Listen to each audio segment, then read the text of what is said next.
Alright, everybody, welcome to another episode of Psychonaut Sessions. This is your host, Daniel Moeller, your home for all things psycho, and today I'm going to take a look at the limited edition of Drifters number 1. This is another dollar bin find, some weird oddity that I have never really come across before. I don't really know anything about. A lot of times it's easy to find that in the 90s range of comics because a lot of comics were produced in the 90s with high print runs that didn't sell. It's harder to find things from the 80s, and this looks like it could be a 90s comic. So let's kind of take a look and see what we got here from Cornerstone Design. One interesting element of this, whenever I picked it up, is the cover. So if you notice, are you seeing? Maybe you can't because it's, but this is a slip cover that comes completely off of the book, like a cover protector. And this is apparently all of the characters in the book together. So very interesting. I've not seen anything like that before. And the inside looks like this. So that looks like it could be gold foil, but it's not. It's just printed gold lettering of the difference. So this is a limited edition of number 1. I have no idea what the other editions look like. Maybe they kind of just look like this, like with a regular cover. But yeah, this is kind of an interesting thing. Never seen that before ever. So kudos to this group for doing that. Okay, so as I was talking about the 80s and 90s, this is 91, so we're actually like getting pretty early in the 90s. I think really before like crazy print runs started, like, going too crazy, but I guess it is right at that time because they're talking about this is a limited edition, first printing, etc., etc. So this group, whoever they are, Bob Hickey, is it Bob Hickey? Yeah, Bob Hickey did the writing and the inks. Joe Martin did the penciling and the lettering, and they were creating a couple of different books here. One of them called The Adventures of the Vital Man. Like, he's a vital man. Adventure of the Vital Man, and then Drifters. And this is actually like quite thick. Maybe you can hear that, maybe you can't. Almost like hard stock. So I don't want to bend this too much. They don't really say a whole lot. All of these editorials kind of start the same. Hi, if you're wondering if this is just another new publisher, you're almost correct. We'd blah, blah, blah, just these like, haha, tongue-in-cheek sort of things, trying to just fill up space, really. So, yep, they were starting this company, starting to make comics. At Cornerstone Design was their name. Location is in Kentucky, Florence, Kentucky. So there you go. Starting off with 2 books, and Drifters is the first one. So you get this immediately splash page from the very beginning. The girl's name is Jennifer Lebec. A pretty interesting backgrounds. Running in the jungle, obviously fearing for her life in some way, shape, or form. Looks like a little dinosaur there. And unfortunately, people don't time their splash pages very well. I admittedly, I don't do great at that as well. So far, the drawing is really doing a great job. She's like running, and like that's all that's happening in this page. And she trips, of course. Kind of weird the way she's falling here. Looks like she's like falling in line with this tree. So this is where the artwork here was starting to it's starting to get a little too busy in the background, in the sense that you can't really tell what's going on, especially when things just aren't compositionally situated correctly. And she sees something in her eyes, and you probably already saw it, but it's a big old T-Rex. So another splash page, and she's just sitting there, can't really do much apparently. But kind of fun. I do kind of enjoy this inking style sometimes, although I don't know if I like it in terms of black and white, where you get these kind of lines where you know they're trying to set something up for the colorist, you know, and maybe they were hoping and anticipating that they would be able to have color someday. So that makes sense. But when it's just purely in black and white, sometimes the values just all get like pulled in together. So the T-Rex is about ready, and this is where things really start getting weird and distorted with this artist's work, which I think is fun because it has this like power comics element of just like, huh, that's interesting. But it's weird because he seems very accomplished and polished, and then there's some weird distortions that start happening. I didn't notice this before, but there's a guy creeping up. He says, "Hey, you," and this dinosaur's turning his head like, "Rrr," and it's just so, to go from this to this is a little odd. It just almost even just looks like a doofus. And then you get this guy standing here in the trees, and really, I mean, ladies and gentlemen, this should be a t-shirt. You really shouldn't eat my girlfriend. I'm almost thinking about making this panel into a t-shirt, because that's pretty fucking cool. And then she's like, "Kurt, no, what are you doing?" And he's like, "I've got to take the chance. You know, I can't let anything hurt you." And he jumps after the dinosaur. We don't know what's happening. He's on top of the dinosaur. I don't know why he's looking like that, but he says, "Better hurry," and he hits it. Interesting that the artist is trying some kind of like Jackson Pollock-y, you know, splashes, I guess, there. I think it kind of takes away probably from the impact, though, of a fist coming. I don't know. What do I know?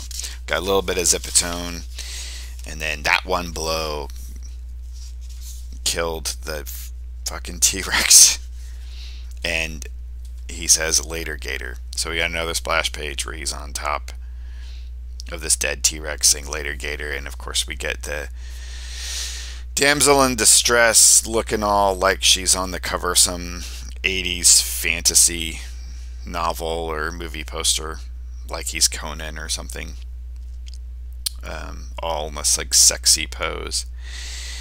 And he's like, "Oh man, all I did was just jam my wrist. I can't believe that." And so she's like, "Oh, Kurt." And then this guy, this doctor guy who's her dad, and this boy who's her brother come up, and they're like, "Oh, we found you, and thank heavens the dinosaur didn't get you." And she asks if they found their mom, and he's like, "No, dear, not yet." And the boy goes, "Hey guys, check this out." And you know, it's so hard to draw kids sometimes, and they just can look weird. You know, some artists just can't do it. And then picks up this, and it just like that is just a very awkward looking photo. It looks like Yoda.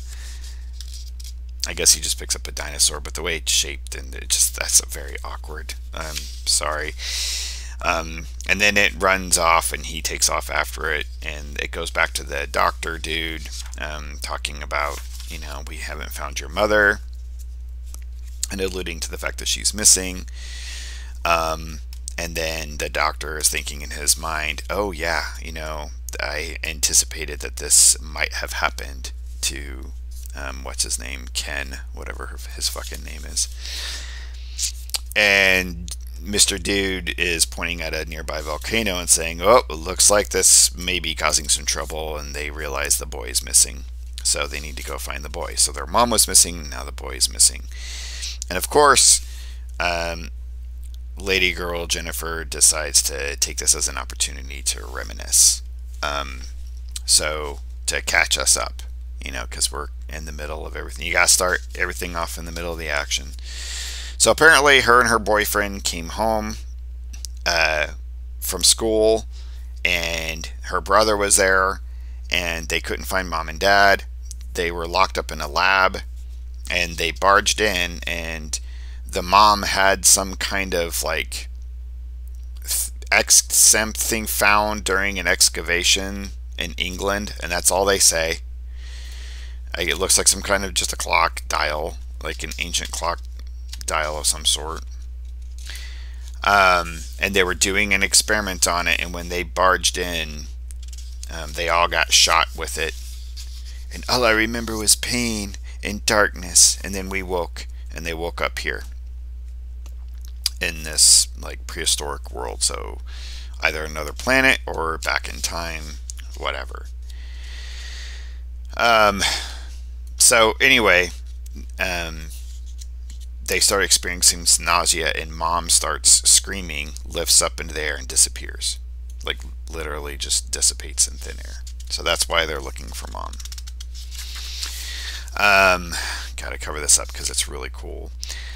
And he just relays, don't worry, we'll find her and we'll figure out what's going on. And they kind of talked about, like, I anticipated that you would have great strength, Ken, because of like your personality and blah, blah, blah. And I'm wondering if we'd be getting some kind of powers. And she's like, maybe we get a power too. Like, why? Like, what? They went back in time, so because of that, well, I anticipated that we would probably have powers as a result. So it's kind of like a Fantastic Four thing. They go through the cosmic rays and they start finding that they had powers manifest, whatever.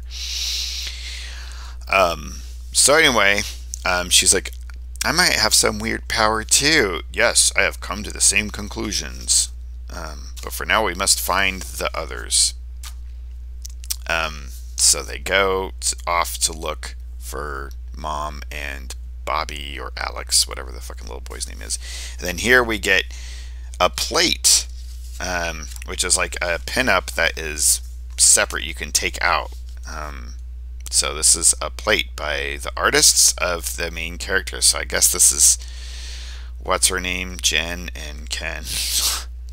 I guess that's what they're going to look like in the future, with this really interesting marker coloring. It's like, that's pretty fantastic.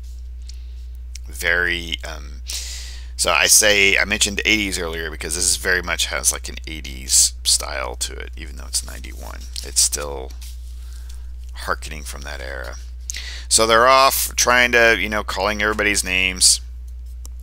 The boy is off, Andy, whatever his name is, he's off like trying to get that dinosaur, that little baby dinosaur.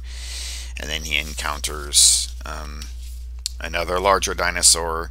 The volcano starts shaking the ground. Everything's going crazy. And the boy, his father finds him. The volcano goes off. And Mr. Ken goes, well, here we go again, and jumps off on up onto a tree branch.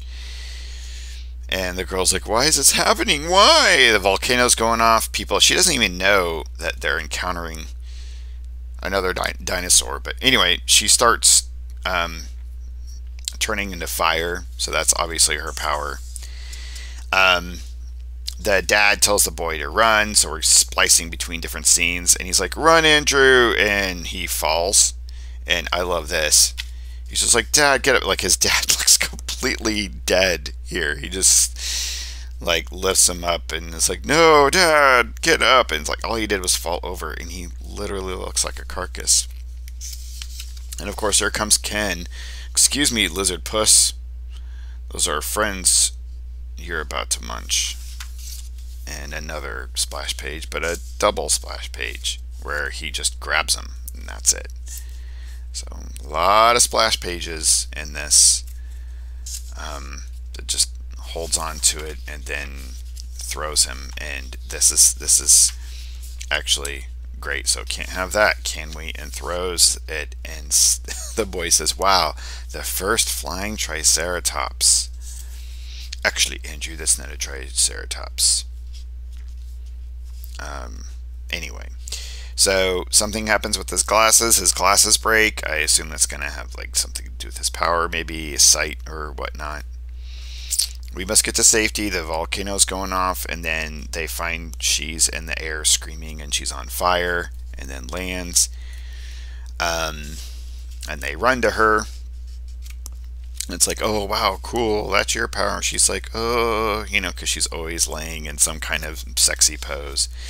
And then a stampede from, I guess the volcano caused a stampede of dinosaurs to start running at them. And he's like, I can't handle this many. So that's happening, and while the stampede's on its way, these figures materialize out of nowhere. And they're mysterious, and it turns out the female is actually their mom. And Dad's all like, what? No time to explain. We must go. And she grabs them, sparkles, and they disappear as well. And as they disappear, another figure reappears, and it looks like some evil guy, and he's like, I know where you are, Rebecca Lebec. That's the mother. And will pay for betraying Merlin the magician. So we got Merlin as the bad guy in this. Okay, here we go. So that's the end with a question mark, of course. But then this is the final panel. I can't. Yeah, so that's the little baby dinosaur saying snarf, and right next to, I guess, a little girl with a teddy bear. I mean, that's not the little boy. That's obviously a dress with a stuffed bear. Like, why is that there? Like, what does that have to do with anything? I don't know, but it's there. And that's the end. That's the intriguing at the end question mark. It's really not the end at all in any way, shape, or form. It's not even half a chapter. But that's apparently it. And then we get a bunch of pinups. So they got some plans. Some of these characters. Looks like some other world. We got orcs. We got mech things. Next issue. I will not stand for it. Die, scoundrel. I will have thy heart if thou hast one. Saying I and thy in the same sentence. And thou. Yep. This is pretty cool. So that's that, and these are the characters of Drifters. It's gonna be some kind of weird fantasy kind of, I don't know. They all always seem to have some kind of different costume on, and all their pinups and stuff too. So let's see what happens. No idea if any of the others were made. I haven't seen it anywhere. This was kind of a weird oddity. But yeah, a lot of fun. It's kind of power comic-y in some ways, and intriguing in others, with a little snarf at the end. Thank you very much, ladies and gentlemen. You can always go out to my Patreon, get exclusive content there, and sign up for as little as $3 a month. I always have comics and books in my shop that are for sale, and thanks much. Stay safe, keep it psycho.